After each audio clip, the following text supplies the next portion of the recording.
Hey guys, welcome to Gods Unchained with the Professor and FakeMews. We're back for musings on 5/4/2023. How are you doing, FakeMews? I'm doing good. I just got back from a baseball game, went to go support my local team, the Rocket City Trash Pandas. Yes, that is the name. And they lost 19 to 2. Wow. So do you actually own any Trash Panda gear, and what would that look like? I do. I have a t-shirt. I'll have to wear it on stream one day. All right. Maybe you can break that out on Sunday or something like that to get the people amped up. I don't know. Yeah, yeah. Actually, I could wear it. I could wear it tomorrow for that matter because I'm wearing it right now. Oh, awesome. Yeah, I think that would be cool. I'd like to see what a Trash Panda looks like. I'm guessing it's It's literally. a It's a raccoon. Trash panda is a slang term for raccoon. Oh. It's got a trash can for its helmet, and it's in a trash can, and it's a trash can like with a rocket ship kind of. So it's in honor of the space program here in Huntsville, Alabama. We're known as Rocket City, though technically the team is located in Madison, Alabama, which just makes it more confusing. But hey, Yeah. So interesting. Who would have thought there'd be a space program in Alabama? And secondly, that's nice. It's actually a slang term because I literally thinking a panda, like Kung Fu Panda, and with trash all over it.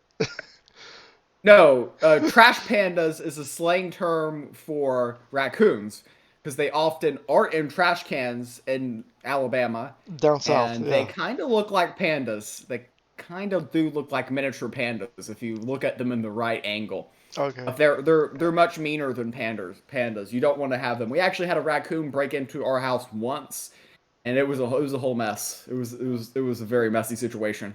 How would a raccoon break into your house? Did you leave the window open, or did it know how to open the door? It came in through the attic and then Oh, through like the ductwork of the house, and yeah, it had babies too. It was oh, a whole extermination problem, but we don't have to do that anymore. I currently live in a swamp, so we don't have that problem. We just gotta watch out for the frogs, I guess. We got a lot of frogs and turtles around here. yeah. So that raccoon actually sounds like quite the ninja skills, breaking into your attic and making its way to the duct system. Yeah, it's a very talented raccoon was for sure. So down south, after a successful raccoon termination, is it followed immediately by a barbecue? I mean, man, for some people it might be, but for us it was not. The raccoon was humanely removed from our house and then Okay. released out into the wild, where it probably broke into somebody else's house because they don't want to kill the raccoon for the raccoon hunter's business Uh, because it's just a potential loss of another potential customer. So they probably dropped it in some other residential area and it bothered somebody else.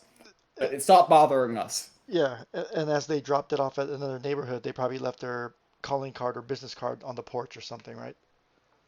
Yeah, they probably put up billboards nearby just so that they would see them, see like, oh, you need raccoon removal. Come to us, call us, have it located conveniently by. Yeah, that's a smart marketing system. Yeah, interesting. I know we have some raccoons here in California, but I don't think we've called them trash pandas. But interesting story. Yeah, I'd be happy to see your shirt tomorrow when you do your weekend ranked. Speaking of weekend ranked, how did it go for you last week? Well, similar to the trash pandas, I got off to a 1-7 start. But unlike the trash pandas, there was a comeback, and we Okay. finished with 10-8 record. So yeah, Wow. went down to Solar Gold.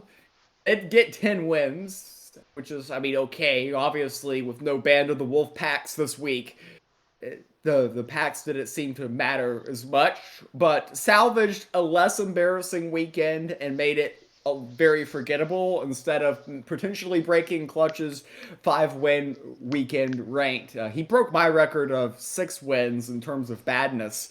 Yeah. So I was a little bit sad of that. Thought what maybe at 1-7 if we were making a run at that 5-win mark, but did get that hot streak, which made it a less embarrassing weekend. So what deck did you end up playing with? Was it one deck that got you the winning streak, or were you hopping around at that point? Well, I was hopping around quite a bit. I Okay. started with Bitter Endings Death. I think I'll play the first two games with that. Lost those. I think we lost a game with Hidden Rush. Lost a game with. I think I did give Control War one game. And I lost with that. Played some Stormfield. Lost with that. And eventually ended up at Aggro War. Aggro War won 7 games in a row. Then we Okay. lost one. Right. And then I swapped again back to Bitter Endings Death, which won the final 2 games of the string.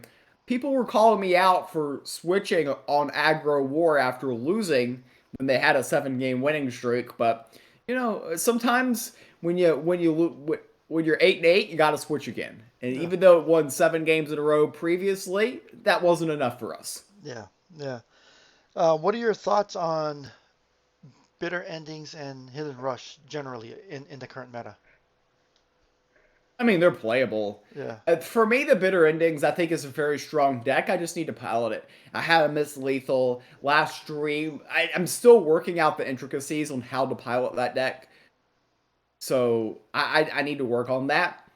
That's Okay. part of why I like playing it, is because I'm getting practice with it. Right. And in theory, even if I'm losing with it, I should be getting better. Hidden Rush is Hidden Rush. It's playable, but it's probably not the top of the meta right now either. Yeah. Yeah. I was gonna say. I think. So I managed a total of 8 wins, but it was just I stopped counting after a while. I did the same thing. I deranked to diamond. I think I was doing zombies. I honestly, it was one of those forgettable weekends where Band of the Wolf wasn't a prize anymore, so I kind of just played my games just to play them. Spent most of this week trying to rank back up, which I was able to do it with zombies. But yeah, I think it was just one of those things where I just wanted to try something different and didn't feel like. So I'm the opposite. I don't usually try to change because I like to give a deck a chance to see if it could go the whole 18. So it's rare for me to change decks during my run, win or lose.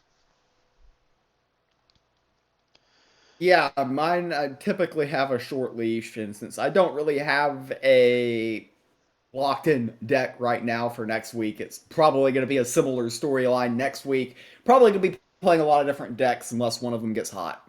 Yeah, and it sounds like you've at least found one consistent strategy, which is beat up on the lower ranked opponents for wins. Well, yes, if you can't beat the people in Mythic, then hang out in Solar Gold and your win rate goes up quite a bit. So Yeah, that is a formula for mediocrity. It's a way I it's pretty insane that I get credit for 10 wins in weekend ranked, where 8 of my 10 wins occurred in Solar Gold. yeah, it's So the system is flawed a little bit. yeah, a I little had a wonky. below 500 record in Diamond and got credit for 10 wins in Mythic. Yeah, you got the mythic prize at 10, which is way more generous than probably 15 wins at gold and diamond probably. Yeah, probably.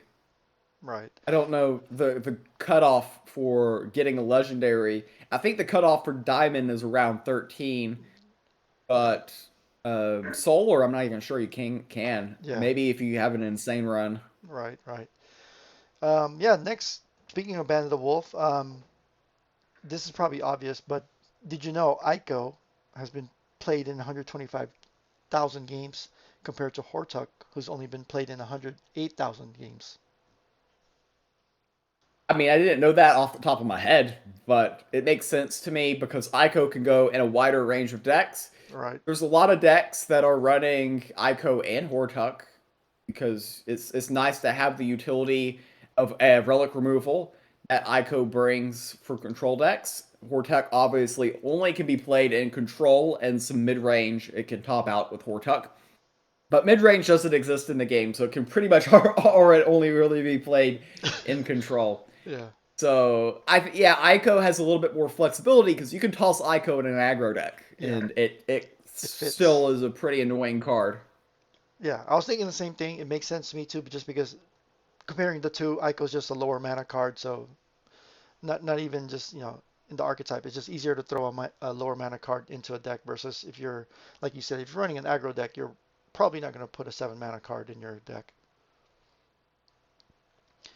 Yeah, And for sure. next one, do you know what the most played Band of the Wolf card is at 286,000 games. It's been played in 286,000 games since the set was released. You could probably I guess. was surprised when I was surprised when I saw this Oh, you already because saw I it. saw it Okay. on some Twitter. Yeah. Yeah, I saw it on a tweet, but I would not have guessed this originally. But What? the Ember Oni Yeah, correct. was the card that had the most play. I think the reason why it has the most play is not because it's necessarily the best card, and Hmm. I don't even think it's necessarily a top tier meta card in terms of like A-list tier top player decks. But the one thing that it has done is it has opened the door to a new dimension for kind of the free to play players to test out control list. Uh, Because instead of playing Demogorgon, hmm. you can play Emberoni, and that's the first really ever like for like substitution that we've had for Demogorgon. Yeah, it's And very I think close. that has opened the door for a lot of the free to play to test out control when previously they probably didn't feel like they had the opportunity to play that. So that's why I think it's the most popular. That and also being a common, it's cheap, so pretty much anyone can get their hands on it. So if you didn't see that tweet and the answer, what would you have guessed? That is difficult. I would have probably fallen into the trap and said Ico. Oh, okay. Yeah. Just because But it's but in so many decks. right. But it's a It is legendary. more expensive. Yeah. Yeah, but there's that's the thing is there's not that many now that I think about it, there's not that many class neutral cards in the set that see play outside of the two legendaries, of course. Ember Oni being one. But what else from a class neutral standpoint do you see? I mean, we've seen a lot of bitter endings decks, but those can only be played in death. So it does make some sense. Yeah, my guess would have been the blighted scion. The it's a Oh, neutral. that's a good guess. Yeah, Yeah, that's a good guess. I put that in so many decks. Yeah, that yeah. is very good. So that would have been my guess, and It's then a go ahead. I think Blight Scion it can be run two of in any aggro deck right now. And Right. honestly, probably wouldn't be a bad card for GU to nerf, but kind of in a way it's cool to have because it reminds me a little bit about Skeleton Heavy Hmm. in that it's the two calls class neutral card that pretty much any free to player or budget related player can play. You can just toss that two of them into basically any deck and it's not a bad card. Yeah. So yeah, that's the reason why I would have guessed that card. Same reason I could see people using Ember Oni for the exact same reasons you used, but you're right. Ember Oni goes in a certain type of deck, whereas the Scion could fit in more in a wider variety of decks. And it's only currently only 46 cents, so not too expensive. Yeah, I mean all the commons and rares from Band of the Wolf are very reasonably priced. So if anybody was wanting to test out the cards, I mean, I'm not giving out financial advice, of course, because no one would ever do that. Yeah. But I think it's relatively low risk to pick up a playset of whatever you want to play with. Aside from Ico and Hortuck, of course, which are very expensive. But everything else from Band of the Wolf seems very reasonably priced. Right on, right on.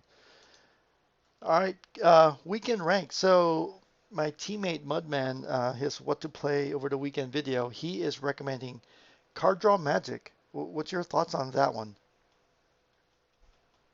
I like that he's recommending it. If people take up my man's suggestion and everyone plays card draw magic, then that will frustrate a lot of the control war tryhards. So anything to make them cry a little bit sounds good to me. I'm very likely to tilt at some point and play aggro war. So I would much rather be facing CDM Yeah. than control war. So from that perspective, yeah, I support that. Let everyone go ahead and play card draw magic. Yeah, It, very good idea. it sounds like you're you're you're gonna spread some pain towards a couple of your teammates there that love Control War. I am fine causing misery to anybody queuing Control War. I mean, we already know, and I'll call out names here, but we know that Clutch is playing Control War. That's just the fact of life. I think that it's not in his program to play anything else in Weekend Ranked, so we're gonna see it. And if he has to queue into Card Draw Magic 9 times, then it is what it is, right? Then he So deserves it. I am I am in support of anything that makes people not want to play Control War. I'm interested.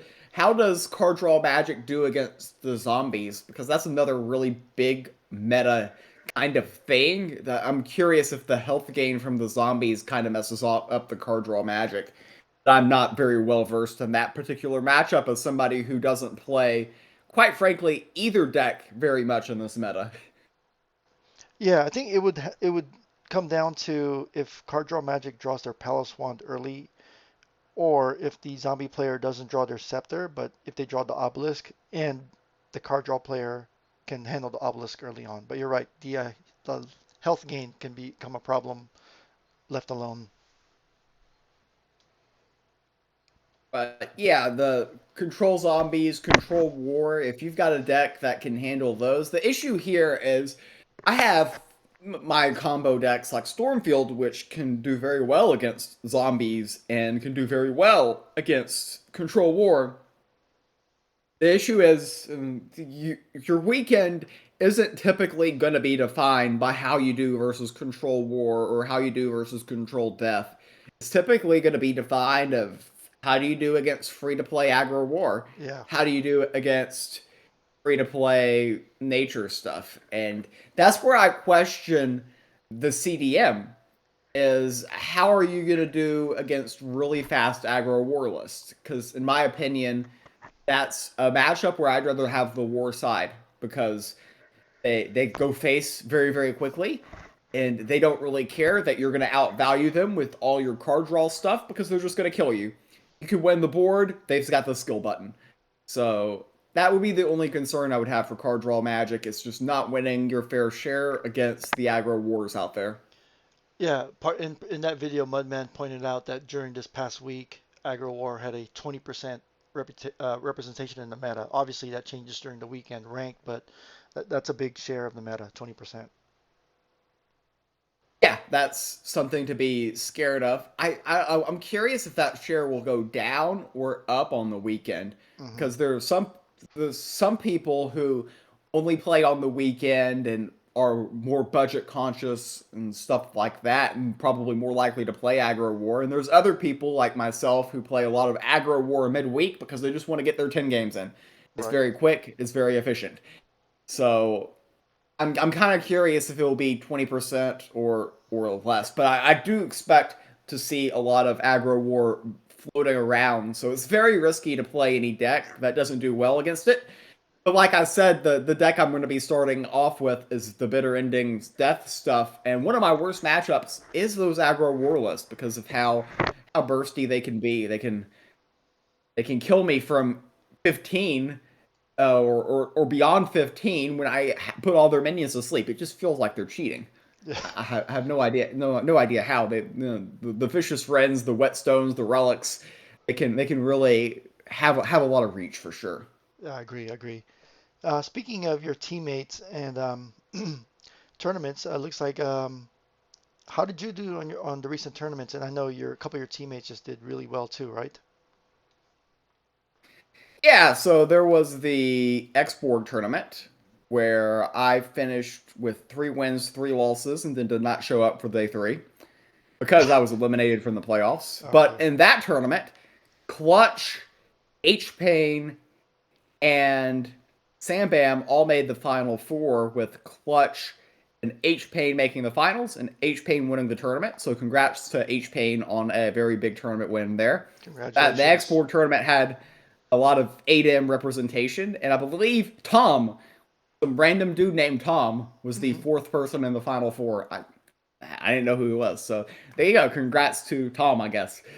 Yeah. But Suli's tournament, I uploaded the video probably like a week ago on my YouTube channel. So yeah, I Gotcha. lost in the round 1, so that didn't go very well. I missed lethal in game number 1 in the Fight for Life Center final. I was playing the Bitter Endings deck. I missed lethal. Caught it on the rebroadcast of the game. I played my tournament round during my lunch break, Hmm. which is probably not the best. I was eating and playing Bitter Endings, which that deck uses a lot of brain cells, so I've probably got to be very careful when I queue that list and can't be queuing that while distracted. So game 1, I missed lethal. Lost that game, and that's tough. In game 2, I queued Stormfield into a hard counter aggro war, and there was nothing I could do in that game. He killed me on like turn 4. It was pretty bad. Yeah, But yeah. If you're eating lunch and playing bitter endings at the same time, you have two options: either eat your lunch safely and miss lethal, or find lethal, but you probably bite your tongue. I I successfully consumed lunch, very safe manner, and the GU did not end up very successfully. So Yeah. I guess your theory holds true there. I did achieve one portion of that. Also, speaking of bitter endings, I did see your other video, passivity punished. That was a good lethal. You want to Yeah. walk us through real quick on that Saris lethal? Yeah, so in that game, my opponent was not attacking me. They were playing Control War. I was at 30. They were trying to be I cute. was I Yeah, they were trying to be cute, and basically I was running some ramp, so got up to the point of the game where I had 8 mana, and I had a turn where I could play Bitter Endings, play well no I led the turn by playing Saris. I was at 30. I played Saris for 6 mana out of my hand. So that's a way to start a turn. Necronomics to get back up to 6 mana. Play Bitter Endings. So Bitter Endings to get Anhotep. Can go ahead, play Anhotep to reduce a friendly mimic, and then I played Return to Cave and played the friendly mimic. So I'm at 11 health after playing the Return to Cave. Friendly mimic reduce Anhotep. Anhotep reduces another friendly mimic. The mimic comes down, so we're at 7 after getting that one reduced. Reduces the Anhotep, which reduces the over the line, which puts us at 1. One. Yep. However, we have on the board now 3 Anhoteps. That's 24 points of damage. We have Saris. That's another 5. And the 2 friendly mimics on the board. So that is 33 points of damage, OTK. I actually did, and this is probably a record in GU, I did 59 points of damage that turn, I believe. Because I dealt 29 points of damage to myself and dealt 30 to my opponent. So that's the most damage you can do in a Gods Unchained turn, actually. Yeah, that's actually pretty funny. I didn't think about the damage you did to yourself, but yeah, you did just enough to make sure you survived and pull off the combo, and then the 33 you did to your opponent. Yeah, I saw that. I thought that was really creative playing the Ceres to bring yourself down because for anyone that plays bitter endings, the meta, at least the top tier competitive players are getting smart to it and are deciding not to attack. So I thought that was good that you found a way around that. Yeah, you have to be careful with that type of strategy. It's a very passive play. It's the similar logic that some chess players have, where they get to a ending in chess that might not be favorable, so they want to build a fortress.